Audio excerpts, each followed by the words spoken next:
Assalamualaikum warahmatullahi wabarakatuh. Alhamdulillah.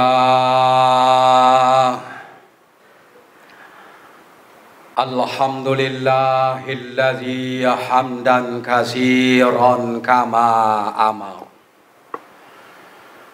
Ashhadu an la ilaha illallah wahdahu la syarikalah.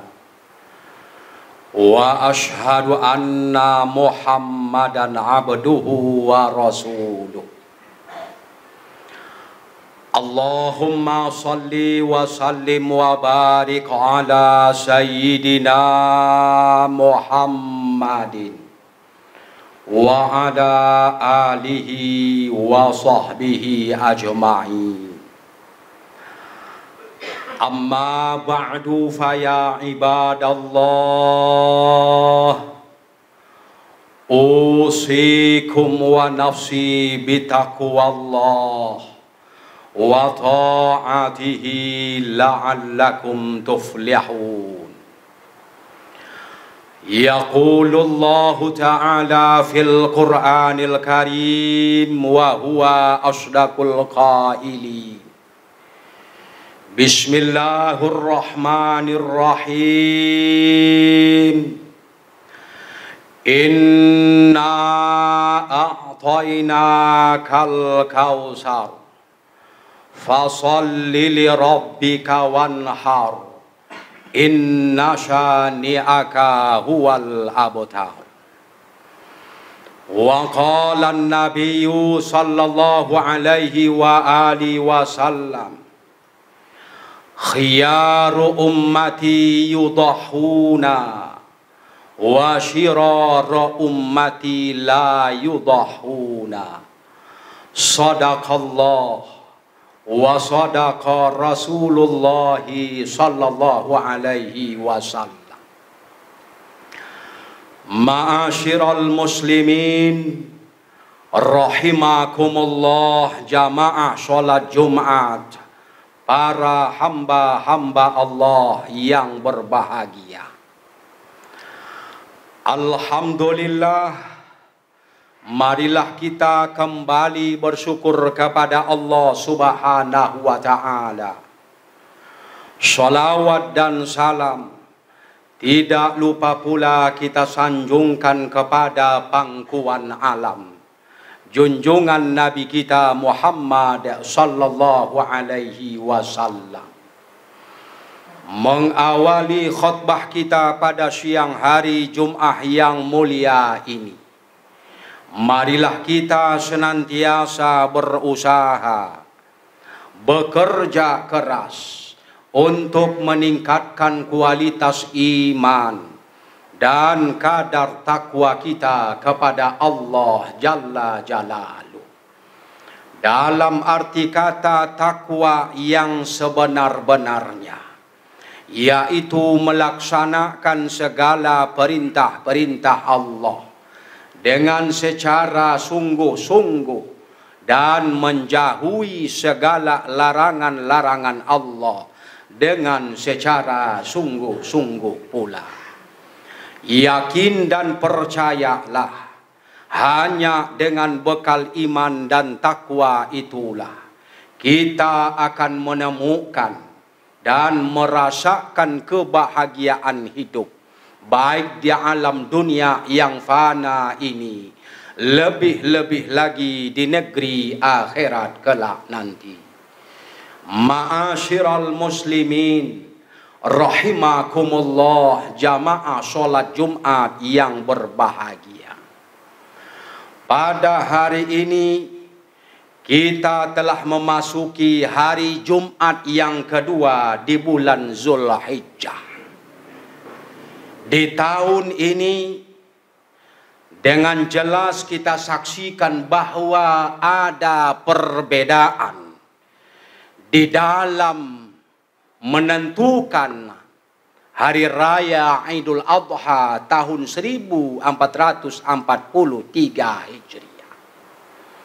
Sebagaimana yang kita saksikan bahwa Arab Saudi telah menentukan bahwa Idul Adha tanggal 10 Zulhijjah jatuh pada hari Sabtu. Dan begitu juga dengan Dewan Pimpinan Pusat Majelis Tarjih Muhammadiyah juga sudah memutuskan bahwa tanggal 10 Zulhijjah jatuh pada hari Sabtu.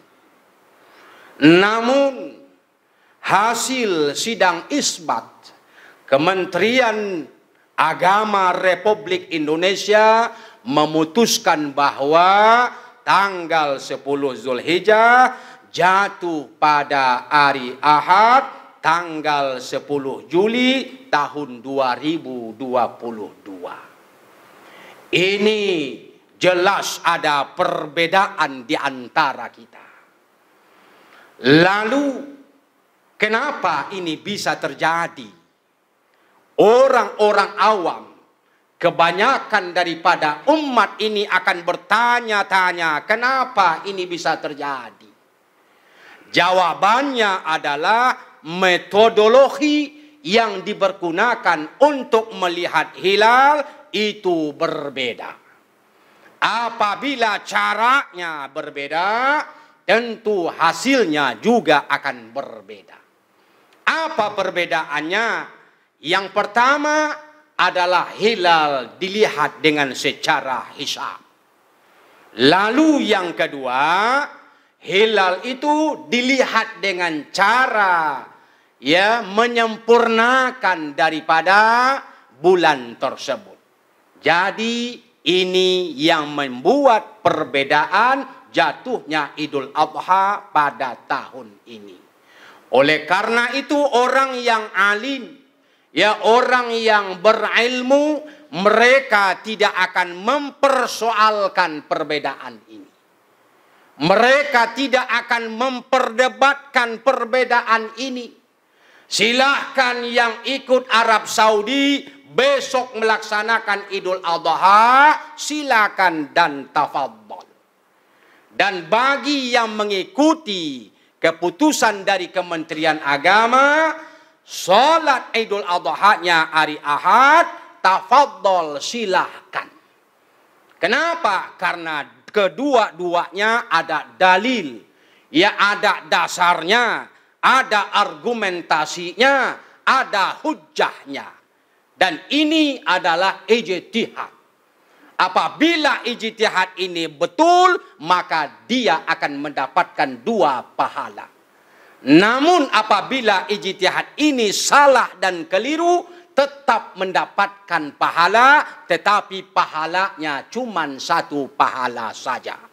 Ini yang saya tegaskan pada kesempatan ini. Saya berharap apa yang disampaikan tadi, jaga persatuan, jaga ukhuwah Islamiyah. Jangan gara-gara perbedaan terjadi permusuhan, perpecahan di antara kita. Jangan. Justru persatuan lebih kita utamakan daripada kita membesar-besarkan perkara yang sunnah dan perkara-perkara yang tidak wajib ini. Ma'asyiral muslimin rahimakumullah, jamaah sholat Jumat yang berbahagia. Apa yang ingin saya sampaikan pada hari ini? Saya ingin menjelaskan tentang keutamaan berkorban. Idul Adha secara harfiah adalah hari raya penyembelihan hewan korban. Korban berasal dari bahasa Arab yang artinya mendekat. Korban sesungguhnya penyembelihan hewan korban dalam rangka mendekatkan diri kepada Allah Subhanahu wa Ta'ala. Jadi ibadah kurban ini adalah ibadah yang sangat agung. Kurban ini adalah ibadah dalam rangka mensyukuri nikmat, karunia, rezeki yang Allah berikan kepada kita. Dan kita berbagi kepada sesama manusia dengan menyajikan hewan penyembelihan korban yang disembelih dengan menyebut nama Allah dan dibagikan kepada orang-orang yang berhak untuk menerimanya. Dari mana dasarnya? Dalilnya kita diperintahkan untuk berkorban itu ada di dalam surah yang sangat pendek, yaitu surah Al-Kautsar, surah yang ke-108 ayat 1 sampai 3. Bismillahirrahmanirrahim. Inna a'tainakal kautsar fasholli li rabbika wanhar inna syani'aka huwal abtar. Sesungguhnya Allah Subhanahu wa taala telah memberikan kepadamu telaga Kautsar. Telaga Kautsar ini ditafsirkan oleh para ulama, Allah telah memberikan nikmat yang banyak kepada kita. Begitu banyak nikmat Allah yang Allah berikan kepada kita sekarang ini. Fasholli li rabbika wanhar, maka hendaklah kalian melaksanakan salat. Maka hendaklah kalian berkorban. Inna syani'aka huwal abtar. Sesungguhnya orang-orang yang membencimu, orang-orang yang mencelamu adalah orang-orang yang terputus dari rahmat Allah Subhanahu wa taala. Jadi jelaslah bahwa dalil ayat menjelaskan tentang perintah berkorban ini adalah surah Al-Kautsar ayat 1 sampai 3 surah yang ke-108. Hukumnya berkorban ini apa? Hukumnya menurut jumhur ulama itu hukumnya sunnah muakkadah. Sunnah yang sangat dianjurkan. Dan ada sebagian ulama yang menghukumi bahwa hukum berkorban ini adalah wajib. Jadi kebanyakan daripada ulama mereka menghukumi hukumnya sunnah muakkadah saja. Oleh karena itu Nabi kita Muhammad sallallahu alaihi wasallam beliau memuji umatnya yang gemar berkorban. Beliau memuji umatnya yang senang berkorban. Khiyaru ummati yudahuna wa syiraru ummati la yudahuna. Sebaik-baiknya umatku adalah orang yang suka berkorban. Orang yang gemar berkorban, yang senang berkorban, itu adalah umat yang dipuji oleh baginda Nabi kita Muhammad sallallahu alaihi wasallam. Namun sebaliknya Nabi berkata, dan seburuk-buruknya umatku, sejelek-jeleknya umatku adalah orang yang tidak suka berkorban. Sejelek-jeleknya umatku adalah orang yang tidak mau berkorban. Padahal dia mampu, tetapi dia tidak mau untuk melaksanakan korban ini. Nah, inilah perbedaan di antara umat manusia sekarang ini yang dipuji oleh Nabi kita Muhammad SAW dan juga sebaliknya ada orang yang tidak dipuji. Lalu bagaimana dengan hewan yang kita pergunakan untuk berkorban? Ada dua jenis hewan yang bisa kita pergunakan untuk berkorban. Yang pertama adalah onta dan sejenisnya. Onta dan sejenisnya bisa sapi, bisa kerbau dan lain sebagainya. Dan yang kedua adalah hewannya berupa kambing, berupa domba, kibas dan lain sebagainya. Maka dua jenis hewan ini yang dipergunakan untuk berkorban tak kala kita melaksanakan penyembelihan daripada hewan korban. Nabi kita Muhammad sallallahu alaihi wasallam di dalam sebuah hadis yang sahih beliau katakan, dan sesungguhnya tidak ada suatu amalan yang dilakukan oleh umat manusia pada hari raya korban, melainkan dia itu berkorban. Dia mengalirkan darah, dia menyembelih hewan korban. Karena sesungguhnya hewan korban itu kelak di yaumil qiyamah, di akhirat nanti akan datang dengan bulu-bulunya, akan datang dengan tanduk-tanduknya, akan datang dengan kuku-kukunya. Dan sesungguhnya apabila hewan kurban itu dibaringkan sebelum darah menetes ke tanah, maka sudah diterima pahalanya oleh Allah Subhanahu wa taala. Inilah keutamaan daripada ibadah korban yang kita laksanakan setiap tahun, setiap kali kita merayakan hari raya Idul Adha. Untuk apa? Untuk mengenang kembali bagaimana peristiwa sejarah yang dialami oleh Nabi Allah Ibrahim alaihissalam bersama putranya Ismail alaihissalam. Nabi Allah Ibrahim alaihissalam diceritakan beliau sudah lama menikah, beliau sudah lama berkeluarga, namun tidak kunjung Allah berikan keturunan, tidak kunjung Allah berikan anak. Lalu beliau tidak bosan-bosannya berdoa, meminta kepada Allah, wahai Allah, berikan aku keturunan. Ya Allah, berikan aku keturunan anak yang soleh, yang bisa melanjutkan estafet perjuangan. Beliau tidak bosan-bosannya memohon kepada Allah Subhanahu wa taala. Lalu Allah Subhanahu wa taala memberikan kabar gembira kepada Nabi Allah Ibrahim alaihi salam, bahwa kabar gembira itu Allah akan berikan kepadanya seorang anak laki-laki, yaitu anak yang soleh. Singkat cerita, anak yang sudah lama dirindukan, yang sudah lama ditunggu-tunggu, dan tak kala anak itu sudah sampai usia remaja, sudah bisa diajak untuk bermain, sudah bisa membantu, lalu datang perintah dari Allah Subhanahu wa taala untuk menyembelih anak tersebut. Ini adalah ujian. Ujiannya apa? Lebih cinta kepada Allah atau lebih cinta kepada anak? Lebih cinta kepada Allah atau lebih cinta kepada harta yang kita miliki sekarang ini? Nabi Allah Ibrahim alaihissalam diuji oleh Allah untuk menyembelih putra satu-satunya saat itu yang sudah lama ditunggu-tunggu. Dilaksanakan perintah itu dengan sami'na wa ata'na, dan itu adalah ujian belaka. Namun bagi kita hari ini, Allah tidak perintah menyembelih anak kita. Allah tidak perintah menyembelih keluarga kita.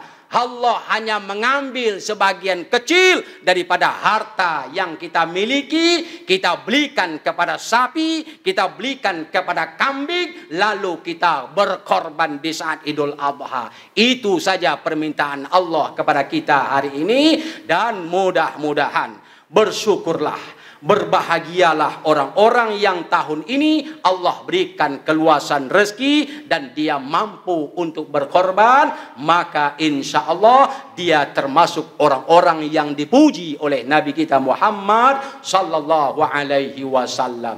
Ini saja khutbah Jumat yang singkat ini yang dapat Al-Fakir sampaikan. Mudah-mudahan bermanfaat dan dapat kita amalkan dalam kehidupan kita sehari-hari.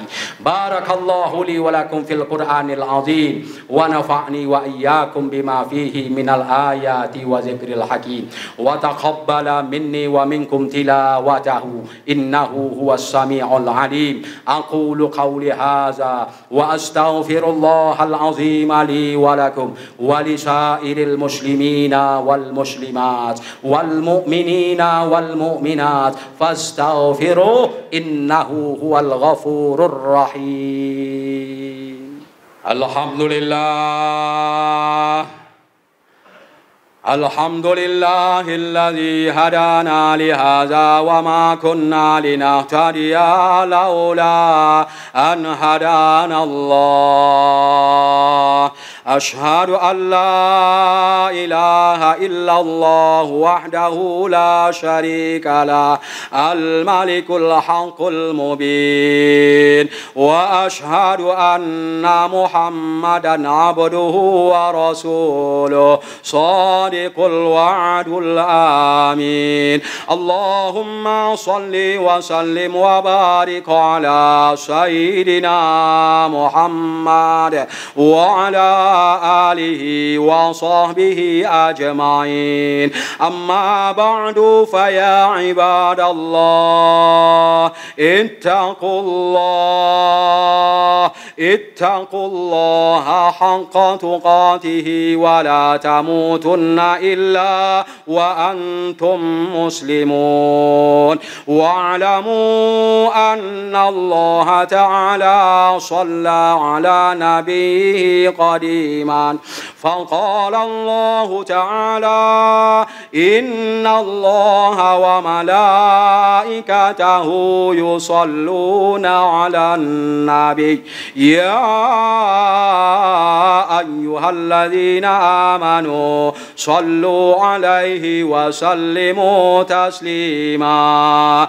اللهم صل على محمد وعلى آل محمد كما صليت على إبراهيم وعلى آل إبراهيم وبارك على محمد وعلى آل محمد كما باركت على إبراهيم وعلى آل إبراهيم في العالمين إنك حميد مجيد. وارض الله على أربعة الخلفاء الراشدين ساداتنا أبي بكر وعمر وعثمان وعلي وعن بقية الصحابة والتابعين وتابع التابعين ومن تبعهم بإحسان إلى يوم الدين وعلينا معهم برحمتك يا أرحم الراحمين. اللهم اغفر للمسلمين والمسلمات والمؤمنين والمؤمنات الأحياء منهم والأموات إنك سميع قريب مجيب الدعوات ويا قاضي الحاجات إنك على كل شيء قدير. اللهم أرنا الحق حقا وارزقنا اتباعه وأرنا الباطل باطلا وارزقنا اجتنابه. اللهم أصلح جميع ولاة المسلمين وانصر الإسلام والمسلمين وأهلك الكفرة والمشركين وأعلى كلمتك إلى يوم الدين. اللهم إنا نسألك الهدى والتقى والعفاف والغنى. ربنا آتنا في الدنيا حسنة وفي الآخرة حسنة وقنا عذاب النار. عباد الله إن الله يأمر بالعدل والإحسان وإيتاء ذي القربى وينهى عن الفحشاء والمنكر والبغي يعظكم لعلكم تذكرون. فاذكروا الله العظيم يذكركم واشكروه على نعمه يزدكم واسألوه من فضله يعطيكم ولذكر الله أكبر. صلاة